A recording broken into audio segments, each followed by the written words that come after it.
of this minister in the temple of God. What are Give us access to our money.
Good morning and welcome to Open Conversation. Open Conversation is the network's flagship political platform through which trending political news, events and stories are discussed with stakeholders.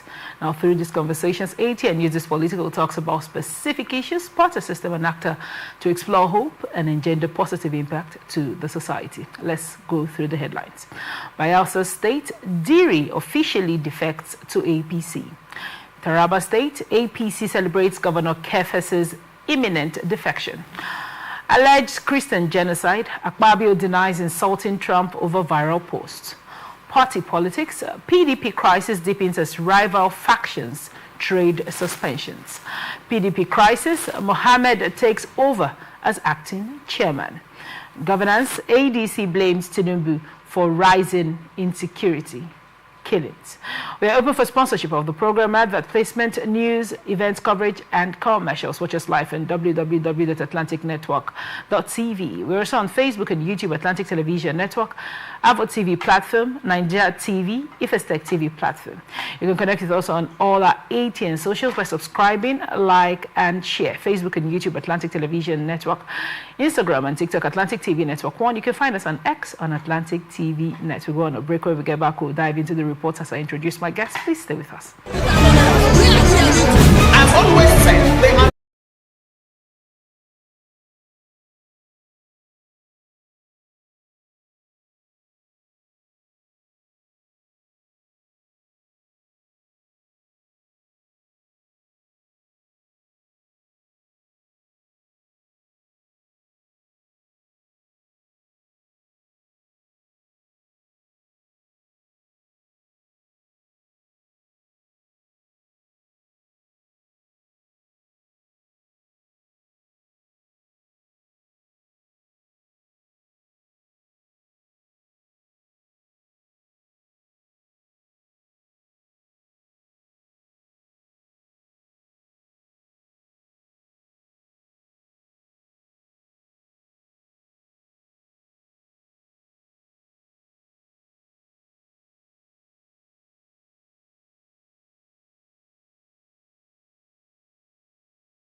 Welcome back, and thank you so much for staying with us. Here with me in the studio to dive into this critical discourse is Ayeba Gospower, is political analyst. We're so glad to have you join us. Thank you. Good morning. It's a pleasure being here. Yeah. Likewise, let's get into the report. Bayelsa State Governor Doye Diri has formally defected from the People's Democratic Party (PDP) to the All Progressive Congress (APC) in a ceremony attended by Vice President Kashim Shettima and top APC leaders in Yenagoa. The event, marked by fanfare and massive turnout, signals a major political shift in Bayelsa, long regarded as a PDP stronghold. Announcing his defection at the Executive Council chamber, Diri said the decision followed extensive consultations. His move received the endorsement of 23 members of the Bayelsa State House of Assembly, including Speaker Abraham Ngobere. The defection adds momentum to the growing wave of political realignments ahead of the 2027 general elections. Thousands of jubilant supporters flooded the streets of Yenagoa, waving flags and singing as APC leaders hailed Diri's entry into the ruling party. The PDP, meanwhile, continues to grapple with internal leadership crisis and a series of high-profile defections across the country. Well, what are your thoughts on this report? We have Diri has now moved to the APC. Yeah, what I would say is that the defection of Diri is a plus to APC and a minus to the PDP. Absolutely.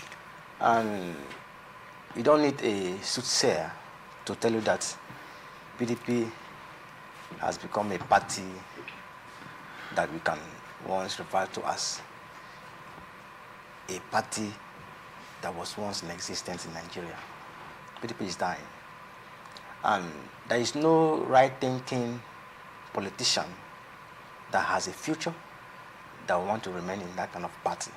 So for Doye Diri to move to the APC, I think, according to him, that is for the good of the state. But I can say that politics is local, and for every politician, there must be an interest. So I think that's come to it, because about a couple of weeks ago, he resigned from PDP, and he never told us where he was going to. But eventually, yesterday, he has openly said that he was moving to the APC. Now, you talked about Doye Diri's resignation. Is it lawful for a governor to stay partyless for 2 weeks before this official defection? Yes, if you have seen that your political party is becoming so toxic that you cannot longer stay in and it's not safe for you as a politician, yes, you can resign. You can resign and consult. When you resign, during the set period of resignation, having resigned, that 2 weeks window, is it constitutional, as it were? I've seen several leaders do it, and I mean, I want to be better informed, and also I'm sure a few of the viewers who want to know. Do you think it is constitutionally, have we considered it at all, as it were, in the Constitution? After you resign, a leader will be without any, party affiliations for 2 weeks. Do you think that is supposed to be a legal move? I think it is not also in the Constitution that the moment you resign, you must affiliate yourself with a political party at once. I think that means at that point you're representing yourself, and you're not. You as it stands now, Doye Diri is the governor of Bayelsa State. Absolutely. He's not the governor of PDP. So within that period, he should be consulting his people and political associates the next move to take. So I think he's on the right track. Right. Now, you said by your view, PDP is dying. Of course. Why do you think that is? Yes, PDP is dying because they have refused to, obey the rule of law and also the laws that guides the party. And the moment the people are no longer comfortable living together, they know that that structure will die a natural death. It is not a news in Nigeria that PDP has been involved with internal crisis that has made several prominent members to leave the party to one party or the other.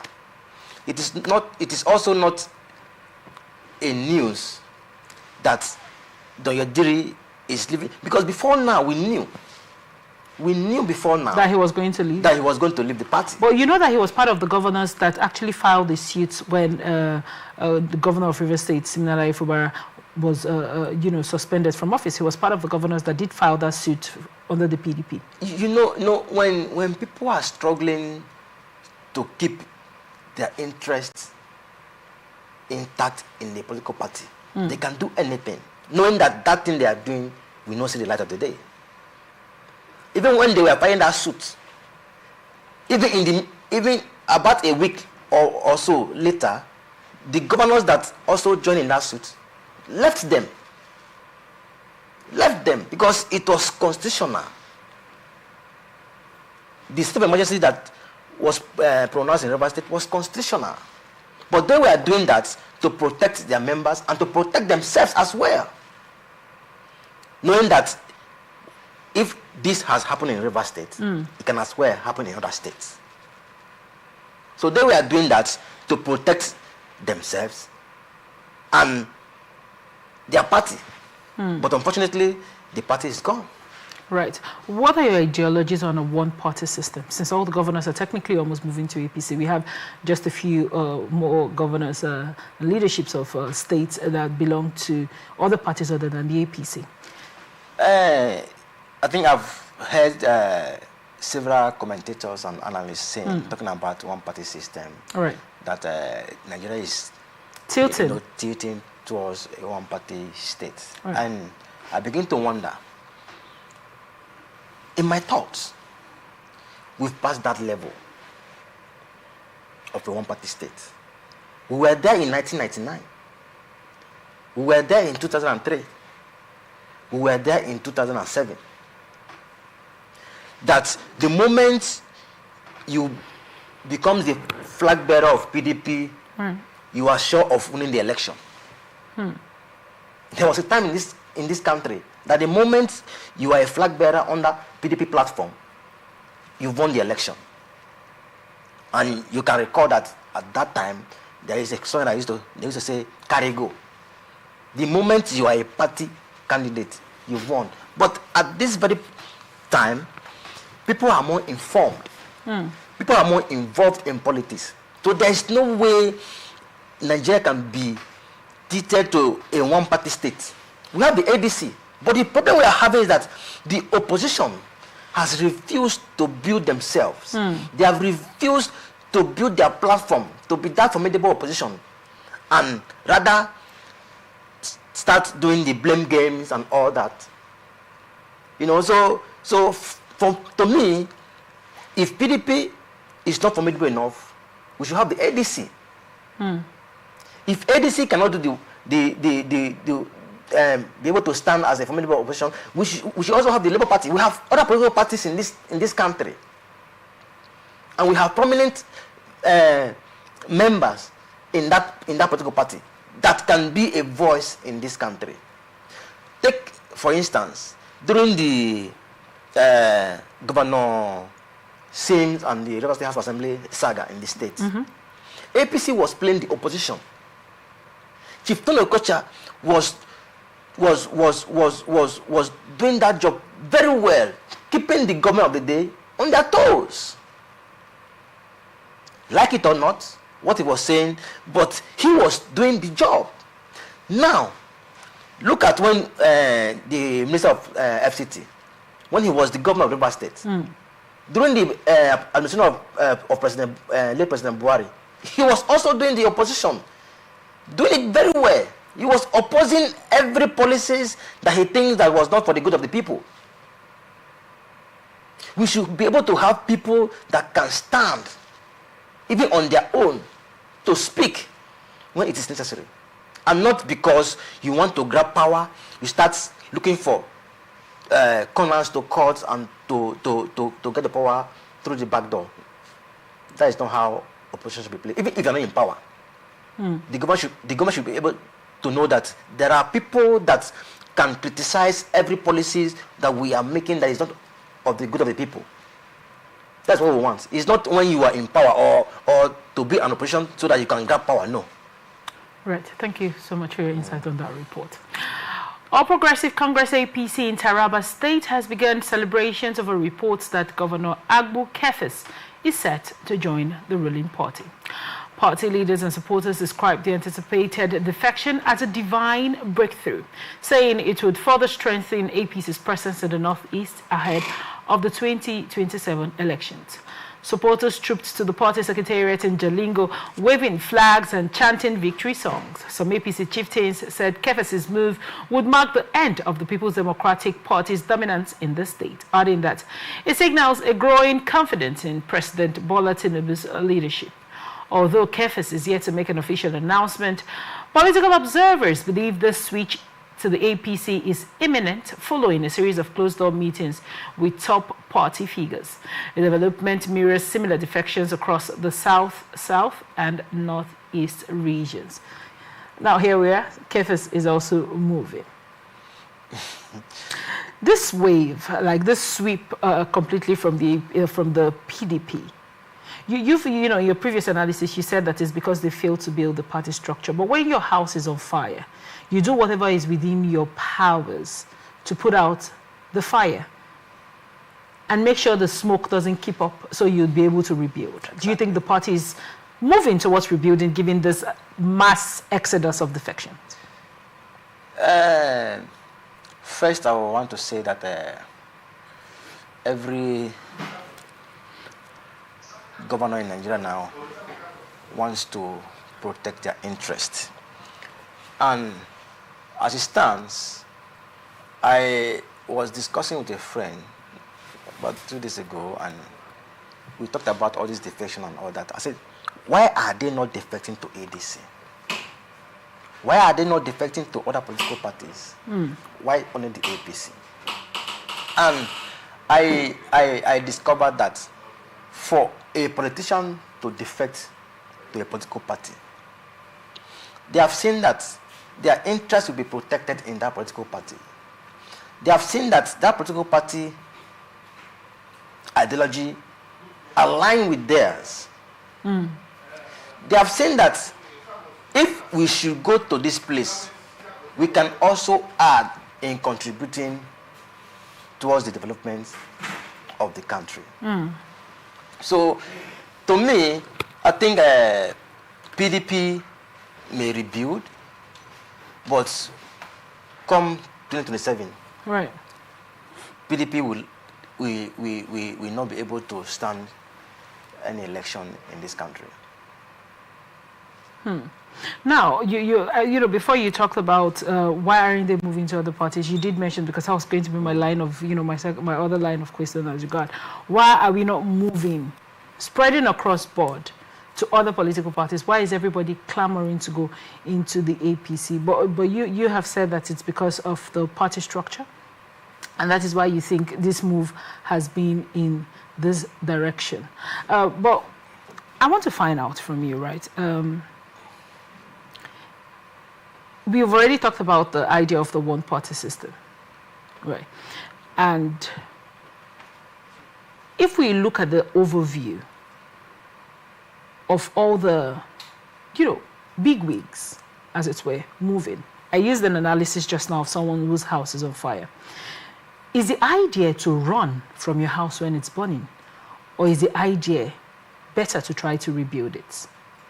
If everybody in the PDP, and I'm talking about Makinde, you know, Siminala Efubara, and all the other, you know, governors still in the PDP, if they choose to move, what becomes of the party that has given you a structure? Now, I'm not trying to ask this question from an emotional point of view. It's basically, should people try more to build their house when it's on fire than to run away to a house that is beautifully built? You know, there are some people that doesn't know how to build. Okay. And there are people that no matter the storm, the wave, they will stand, knowing that after the storm, there will be calmness. All right. Look at APC. Yes. People that are running APC today are people that have been committed, are builders. Look at the current president. Right. Look at the current president. He built the party. Even when the party was in opposition, he built the party. He stood by the party. But look at ADC. Atiku. This electionary season, he will jump from this party to this party. If he didn't succeed, he will jump from here to here. Look at Amechi. Look at Peter Obi. So these governors have seen that these people are not builders. And there is no way you will associate yourself with people that cannot build. Look at Peter Obi, Labour Party, was in crisis. As a leader, that you said you have a solution for Nigerians' problem, why can't you remain in the party? Ensure that you bring everybody on board, reconcile them the way you want to do Nigeria. But no, you did not. You left and said you want to join coalition. Look at Atiku. He first left PDP, went to APC, he didn't get it, he went back to PDP. Is that how our leaders should behave? And as it stands now, this attitude has further killed PDP. And I'm sure that whosoever that will remain in the party, by the grace of God, they will start afresh and see how to bring the party back again. Thank you so much for your insight on that report. Senate President Godswill Akpabio has denied reports claiming he insulted former U.S. President Donald Trump over an alleged threat to invade Nigeria. The viral statement, which quoted Akpabio as criticizing Trump's comment on attacks against Christians, was described by his office as a malicious and completely fabricated report. Akpabio's media aide, Honorable Esema Eyibo, said the Senate President never made such remarks publicly or privately. He added that the image attached to the fake post was lifted from an unrelated event to mislead the public and stir diplomatic tension between Nigeria and the United States. Eyibo reaffirmed Akpabio's respect for global diplomacy, noting that he views Trump as a historic figure and leader of a great nation. The Senate President's office urged Nigerians to disregard the viral message and rely on verified sources for information.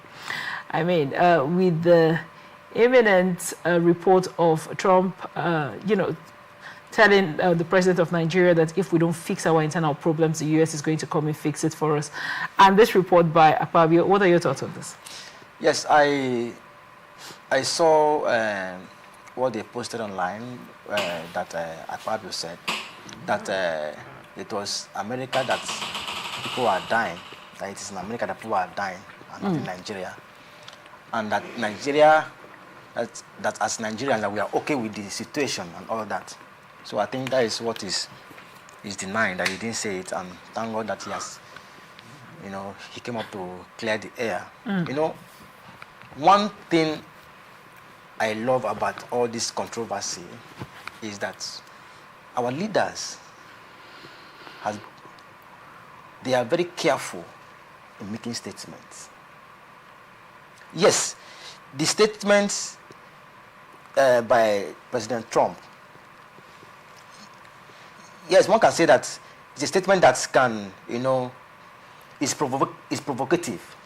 But our leaders have, in this controversy, restrained themselves from making comments that will further, incite the people and make the people, being thrown into a form of apprehension.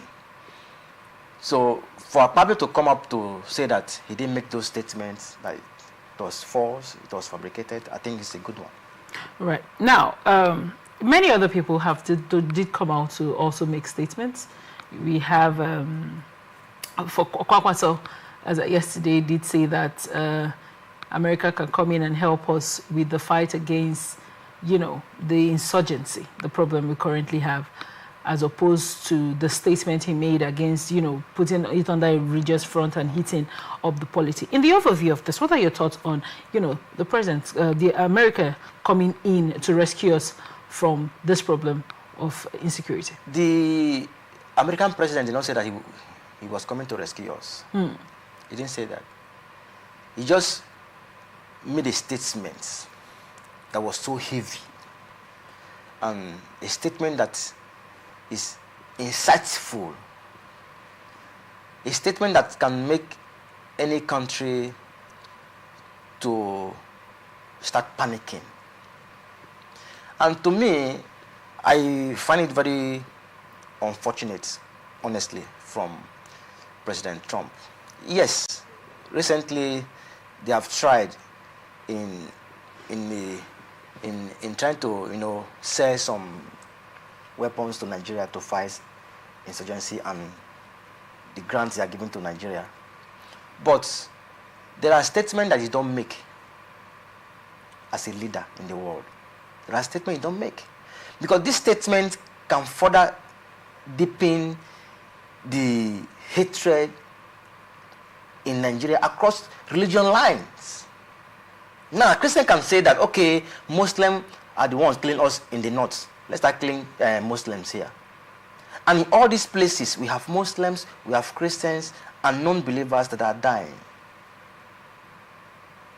I read somewhere that people are, attributing this remark from President Trump to IPOB, that it is what the IPOB sold to the congressmen in the US that they are flying with. I don't want to believe all those. What President Trump would have done, call the president of Nigeria.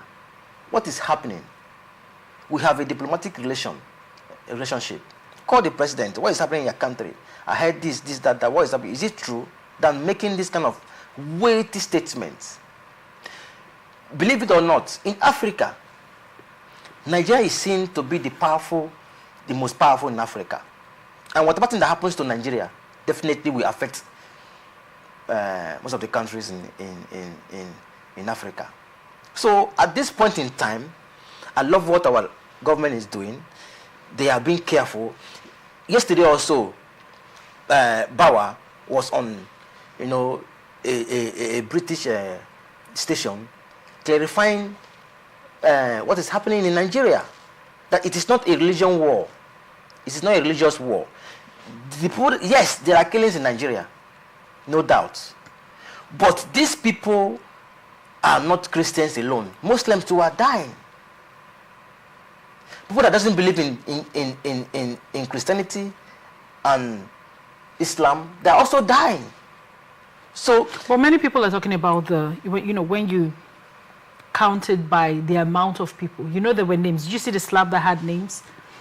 So people are saying that more Christians over time have died more than you have, because we don't have good data statistics, that is quite difficult in itself to prove. If we are to go by counting and what is being presented, if we should start taking videos and pictures of those that are being killed, you will understand that it is Nigerians that are dying and not Christians and not Muslims. It is Nigerians that are dying. Why hasn't the Nigerian government stood up to the occasion of fixing insecurity? What we must know is that, fine, as a government, you are, looking how to build our educational sector, our agricultural sector, and also on. It is also good to prioritize security. That's cool. But you also know that the president is not the person at the war front. Our security men, we've had news and statements by some people that there are sabotage. They are sabotaging the system. Why aren't people sabotaging the system being called out? Why are they being taken out of the structure? Why have we come to the point where the government sits down with bandits to negotiate? How did we get here? The good side of the whole controversy that is happening right now is that the government will be put on their toes. Why do you need someone to put you on your toes? The primary function of government is to safeguard lives and property. Before we talk about the agriculture, you need people to eat the food. But Before we talk about the taxes, you need human beings alive to pay it. Before we talk about oil, you need people alive to want to use this oil. If everybody faces this as is being faced, with these constant killings, repeated killings, do you think we'll still have Nigerians alive to talk about agriculture? If, when I'm, contributing to issues Right. such as this, I do give commendation to our military personnel. Right. They are trying, because if not for their gallantry, I don't think there have been any local governments left in the north not being occupied by these extremists. I don't think so. Recall, there was time that almost half of a local government, is it in one of the northern states? But at least we are recovering them. In Borno State now, I think it is only one local government that is under their control, which Governor Zulum cried out one of the days. Our personnel are trying. They are trying to combat these crimes. And this crime is not only in the north. We also have these extremists in the southeast. We have them in the south-south. We have them in the southwest. So the fight against crime or insecurity should be holistic. But the problem now is that it shouldn't be a religion thing. That's my problem. Because when you do that, you will further take this country into a crisis that we never bargained for. We have Muslims in this country. We have Christians in this country. We have people that doesn't believe in any of these religions, but they still serve their own God in this country. When you start selling this narrative and this sentiment, what do you think will happen in this country? That is why I find the statement of President Trump very unfortunate. Thank you so much for your insight on that report. We'll go on a break. When we get back, we'll continue the rest of our reports. Please stay with us. No matter how tough the challenge, how high the obstacle,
Welcome back, and thank you so much for staying with us. Remember, you're still watching the Open Conversation on Atlantic Television Network, and I'm still in the studio with Ayeba God's Power.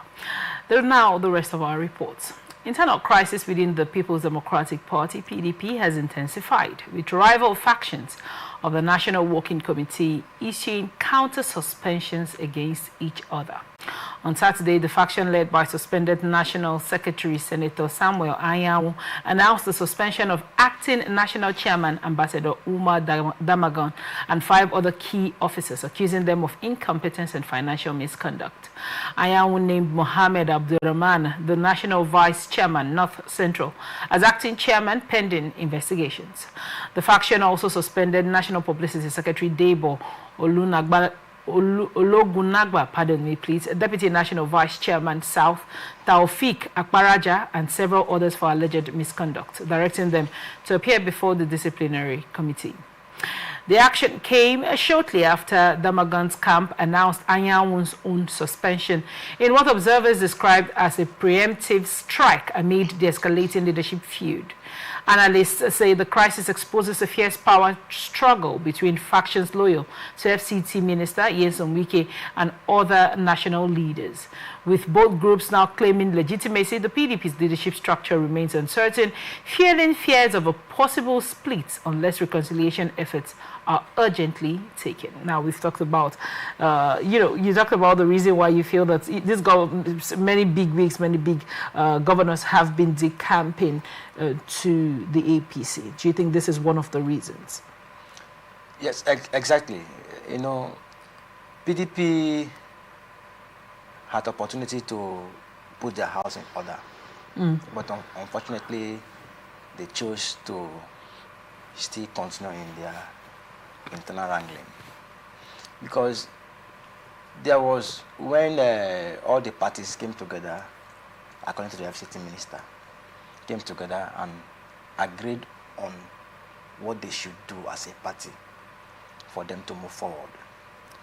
And after the meeting, some of the governors, because they were governors and they have so much money, they decide to go and do otherwise. And that is why the party is where it is now. And given the suspension back and forth, you know, when you see all these kind of things happening, who has the power to suspend who? Who is to suspend and who is not to suspend? And when you look at the PDP's constitution,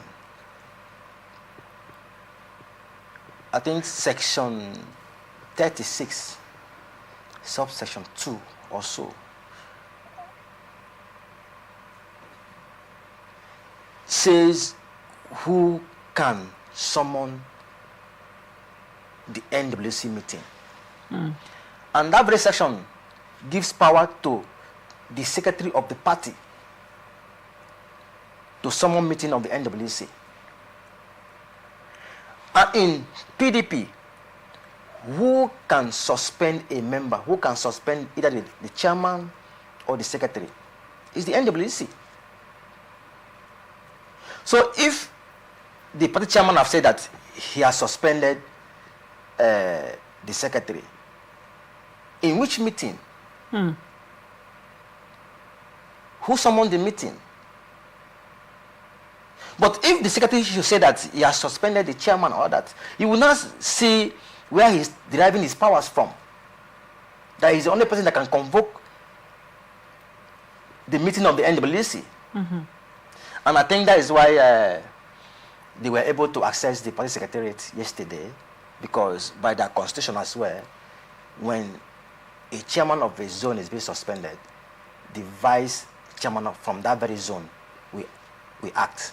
So I think the court will interpret who has the power to suspend and who doesn't. Where is this going to end, in your opinion? When you look at all the power tussle, the counter suspensions, where do you think this will end? I mean, do you think that for one of the arguments guest analyst did have on the show was saying that he doesn't feel that parties should rely on the courts to fix their problems? Of course, even the Supreme Court have said that severally. Right. That party is supreme. And for every political party to move forward, you must have a place of shifting grounds. And you must be that character that respects agreements. You know, the moment you start seeing yourself as being above the law, you are the governor, you are this, that even when agreement is reached, you can do otherwise, then you're not helping the party. Why do you think this will end at the end of the day for the PDP? Where it will end is that PDP will be less effective, except there's a turnaround, except they come and put their house in order. Because like it or not... The opposition is putting its house in order. That is why we have all these defections, because that house is actually solid.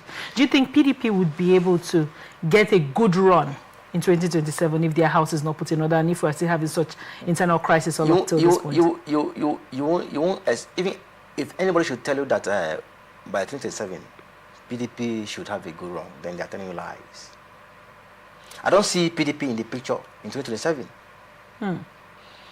Even if they come together eventually and put their house in order, they will be among the weakest party in 2027. The only force I'm seeing that can stand the ruling party is the ADC. But that if their own interest, personal interest, does not override the overall interest of the party. Well, thank you so much for your insight on that report. Heavy security presence was observed on Monday at the national headquarters of the People's Democratic Party in Abuja as Abdurrahman Mohammed, former North Central Vice Chairman, officially assumed duty as the party's acting national chairman.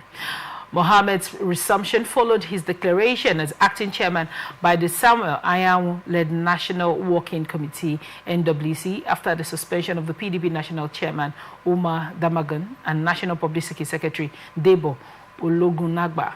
Before proceeding to the party's national secretariat, Mohammed addressed his supporters at the PDP FCT office, confirming his takeover and pledging to restore unity and discipline within the opposition party. Do you think Mohammed will be able to carry out this feat? Already, he has assumed office. He was in the party secretariat yesterday. Right. And I think why they are ahead of the Damago's faction is because of their having key NWC's members behind them. Because where you have the national secretary, you have the legal advisor of the party. You also have the organizing secretary of the party. You know, when all this were going on before this time, I knew that Damagun is heading to destruction. Because there was one of the prominent member of the party, Sule Namido or something, that wanted to buy form for the convention that the court halted. And when he met the national organizing secretary, that he's been saddled with the responsibility of the sales of that form, does not know anything about form of the party, I knew something was wrong, and this and Damagun was heading to destruction. Because you cannot look at a party that has prominent members, a party that for some time now you have been looking for a way to stand on your feet, and you still want to do something, knowing that the people that you want to sideline from the party are, you know, foundation members of the party that knows the law of your party. You want to hijack, and you don't want to do it lawfully. I knew something was going to be wrong, but at least with these developments, I think if they don't come together, one faction will leave the party, and the other faction will start on the rebuilding process of the party again. Interesting days ahead. Thank you so much for your insight on that report. African Democratic Congress ADC has accused President Bola Tinubu of failing to protect Nigerians, claiming nearly 15,000 people have been killed since he took office in 2023. In a statement by a spokesperson, Malam Bolaji Abdullahi, the party described the situation as evidence of government failure and said the U.S. designation of Nigeria as a country of particular concern underscores the administration's poor security record. The ADC lamented that violence has spread nationwide with bandits, terrorists and extremist groups operating freely and taxing citizens with impunity. It said Boko Haram has regained strength while new militant groups are emerging, warning that the federal government's silence and excuses only mock victims of persistent bloodshed. The opposition party also faulted Tinubu's foreign policy, accusing him of neglecting diplomacy and weakening Nigeria's influence in ECOWAS and beyond. It called for urgent security reforms, new ambassadorial appointments, and a people-focused foreign policy, while urging the U.S. to support democratic solutions, not a military intervention. What are your thoughts? I mean, you said that your stance with what Trump said is it's not a good place for you when you look at the way that's said. But this is ADC's view, and they're blaming the president for 15,000 deaths since 2023. What are your thoughts on this report? ADC is an opposition party, and you won't expect them to sing the president's song. Okay. They will always capitalize on every opportunity to lynch on the government of the day. If they say people are dying in Nigeria, I will say yes. But that, how many thousand? That I don't know, I don't have the statistics. And secondly, if there's any government, let me say this, from 1999 till this Tinubu's administration, if there's any government that have invested heavily on our defense system, is this current government. If there's any government that have invested heavily in our defense system, is this government. And it is very unfortunate that at this point in time, we are experiencing all this in a country. But what I will not take as a Nigerian is that people that claim to be patriotic, people that claim they have the solution for Nigeria's problem, should come and start discrediting your own country that you want to lead, is what I will not take. And for every Nigerian, if they are saying that the president neglects diplomatic ties and all that, if the policies of Trump is no longer helping our economic policies, there's no point dying there. All this thing is turning towards our romance, like I said earlier, with China. That a witch will cry in the night, the child died in the morning.